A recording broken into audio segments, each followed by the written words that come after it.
Now that the series is over and I don't have to speculate anymore, I feel much more free to discuss the episodes without having to wonder whether it'll ultimately add up to anything anymore. Fear not, doubtful individual, I won't be skipping over any of the episodes of Series 10, and I'm sure you're watching this thinking, get on with it! Given how long it's taken me to finally review the second half of this series. So, without further ado, let's see if the middle part of the Monkey trilogy holds out against my powers of scrutiny.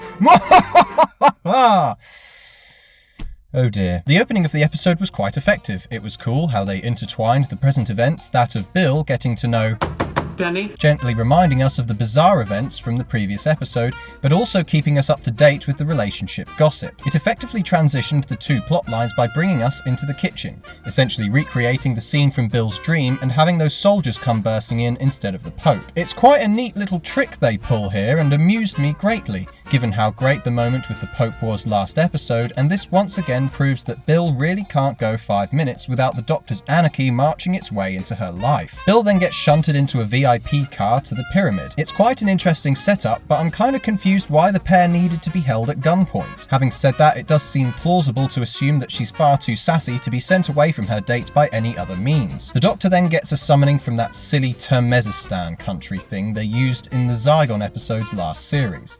Thanks, Pete. It's stupid because it gives me no incentive to care about anything that happens within the country. Does anybody even live here? It doesn't have any significance other than being used on the show previously either. I think it would have been more interesting if it had been placed in a popular landmark. Say if a pyramid suddenly replaced the Eiffel Tower in France, that would be a much more interesting location given how many people might have died or be trapped inside the pyramid. But no, it's landed in boring old middle of fictional bloody nowhere. Annoyingly as well, all the UN military are wearing blue helmets. Forgive me for not being a military expert, but why on earth would you wear colours that directly contrast with the camouflage? They managed to get the colour of their uniforms correct with the desert, but that blue would make them stick out like a sore thumb in battle. In a more interesting location, My Parents Are Aliens man and Tyrion's female twin are trying their hardest to continually prevent an outbreak of airborne death. Personally, I thought this was a fascinating idea given it's realistic to guess that a chemical outbreak could be one of those things that can potentially kill us all off rather swiftly. The music, the rigidity of the pair's performances, and the alluding to the breaking of glass, foreshadowed by Douglas's night out, and Erica's unfortunate accident with her glasses, were all extremely effective. However, I was far too optimistic about the showrunners getting rid of that silly gimmick of Nardole having a walkie-talkie in his coat peg, seeing as half of Series 10 has gone by and we hadn't seen it at all. Until this episode. I think the budget for the show must be gone by now if they're bringing back silly things like that, and the Doctor's dependence on his sonic sunglasses proves this also. It was pretty groovy that he was blind in the last 2 episodes, but this idea kinda ran thin by this episode in my opinion. Wouldn't it have been more beneficial to have had the Doctor gain his sight back in extremis? That way this third part, if you like, would have had a bit more kick to it, with the Doctor kicking ass at every turn. Instead, it just plods along waiting for the grass to grow. What I'm basically saying is that the pacing in this episode was really slow, and I think it's a shame we didn't just skip all the invasion crap and jump straight into Live the Land following Extremis, as if the whole thing had happened in an instant, proving the monk's power. Having said that, I did like the end of this episode, so we'll talk about that when we come around to it. I guess it kind of nullifies my argument.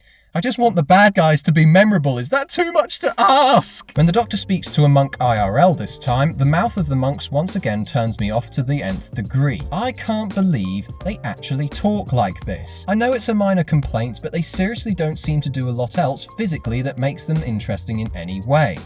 Then we have to sit through a load of meetings with some powerful people and the Doctor lecturing them on what to do. Throughout this segment, we are reminded of the doomsday clock counting down on everybody's devices. It would add a bit of tension to the story if it actually lasted for 3 minutes as intended. Instead, it takes absolutely ages for a minute to pass by. I remember the episode 42 did this countdown thing quite effectively, as it labelled the episode based on the characters escaping that ship in real time. Because a minute goes by on their phones basically at random, I find another reason not to care. Chibnall knew how to do this shit years before we even found out he'd be running the show. Maybe he'll make some changes we all want to see in the story. Oh.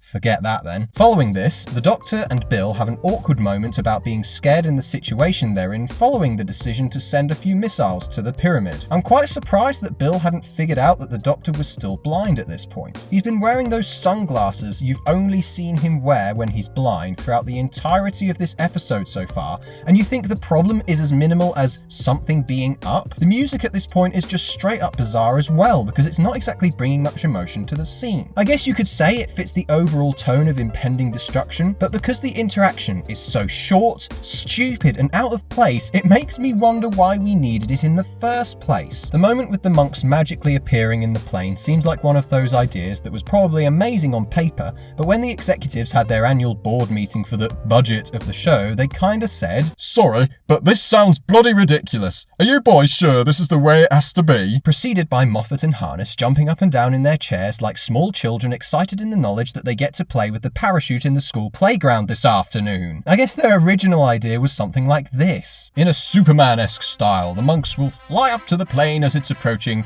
smash through the windows, throw out the pilot and his friends before taking up the seats in the plane and flying it down to safety. The reality of this segment was just so dull though, and the only thing I did like was when the monks just kind of walked away from them in a mocking manner. Inside the monk's crib looked pretty cool. I mean, I have absolutely no idea what on earth these lot are actually doing, but it's still cool to see the simulation visualized right here. This scenario that plays out is quite fascinating also.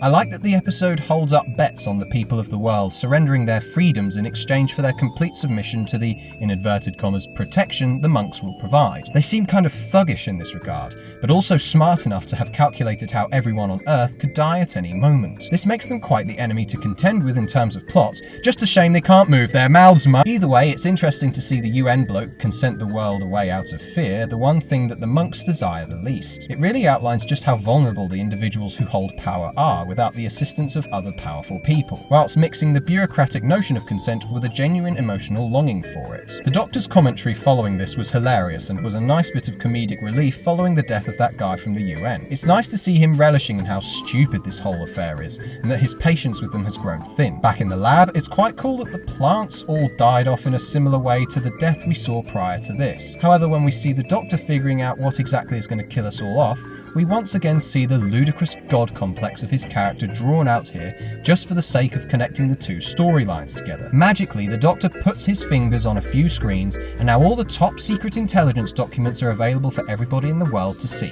Why on earth would you, the President of the world, do this? You're acting like certain individuals wouldn't take advantage of this, regardless of whether or not a pyramid has landed in the middle of nowhere. The Doctor then leads an IT class to find this thing, and "My dad was an alien on TV once" melts into the floor. The humans then get impatient and fuck off back to the pyramid, whilst Nardole once again performs some convenient magic to blind the monks. It's a shame because the Doctor's idea to blow up the lab actually makes sense, I think. I'm awful at chemistry, but it seemed to make sense to me that blowing it up would incinerate all of the bad chemicals so nobody else would have to be turned into gloop. Having said that, perhaps destroying the lab would break the containment of the chemical, making it go airborne or something. I don't know, I'm probably talking a load of shit, so I'm just going to say I was satisfied with the resolution, even if the build-up towards it was far too convenient for my liking. The last segments of the episode were probably the pinnacle of the story for me though, given that the Doctor put off telling Bill he was blind for so long that results in him being stuck inside a room that's about to blow up. There's this wonderful atmosphere of doom and gloom that builds over the course of the final minutes of the episode that are gripping to watch. Bill's defiant and emotional response to this segment was brilliant, accompanied by the music and the looming threat of a world that the monks are gonna create. Awesome. Shame the following episode sucked so badly that...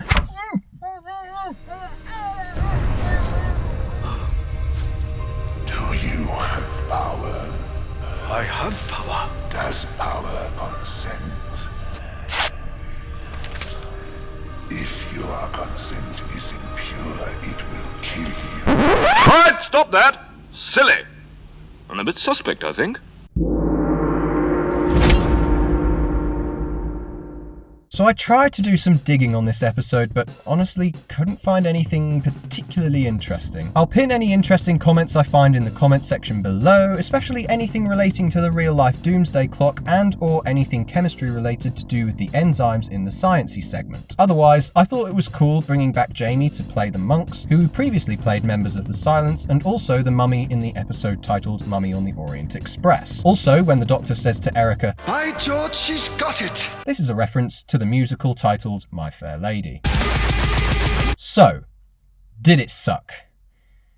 Well, it was alright, I guess. I mean, it really is a 50-50 deal with this episode because all the stuff that goes on inside the pyramid and the lab are brilliant. They pose some interesting questions on the fragility of our species and are very intense at times. The rest, either in some office with far too many computers or relating to the military side of this episode, sucked ass. This mix of philosophical intrigue with just pure waffle and convenience in the plot are shining examples of how the newer episodes of the revival have been blundered by these problems. But having said that, there does always seem to be room for improvement, even if it never truly came. I give this episode, which has an excessively long title that I cannot be bothered to say, a 5 out of 10. Following this, the Doctor and Bill have an awkward moment about being scared in the situation they're in following the decision to send a fuck! Excited in the knowledge that they get to play with the parachute in the school playground this afternoon. Fuckadee. Especially anything relating to the real-life doomsday clock and or anything chemistry related to do with the enzymes in the science experiment. Fuck! Oh no. Oh yay. Hooray!